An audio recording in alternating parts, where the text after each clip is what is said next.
আজকে আমরা দুজনে বানাবো নবরত্ন পনিরের তরকারি, তাও আর মায়ের জন্য। মায়ের ভালো লাগবে কিনা জানি না, কিন্তু আমরা ট্রাই তো করতে পারি। Let's go. কি করবে এরা?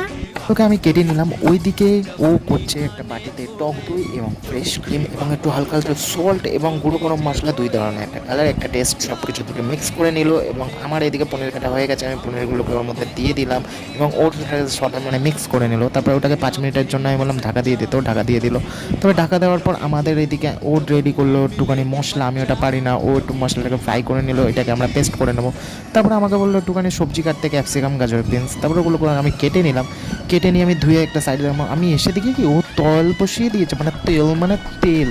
যাই হোক, তেলটাকে বসিয়ে দেওয়ার পর আমি ওইটাকে ফ্রাই করে নিলাম হালকা, যাতে মা বেশি ফ্রাই খায় না।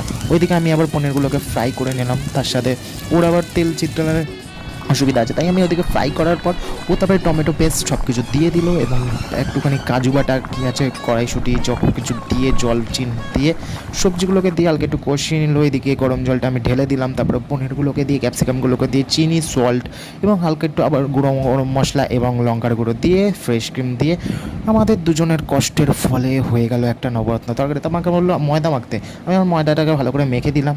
ময়দা মেখে দেওয়ার পর ওইদিকে আমার লেচি কাটা হয়ে গেছে। একটু এন্ট্রি নিয়ে স্টাইল মেরে চাটুটাকে বসিয়ে দিলাম। এদিকে লেচি বেলে পরোটা করে মাকে খেতে দিলাম। মা তো টেস্ট, মানে বাটি চেটে খাচ্ছে, এত টেস্ট হয়েছে, মায়ের তো ভালো লেগেছে।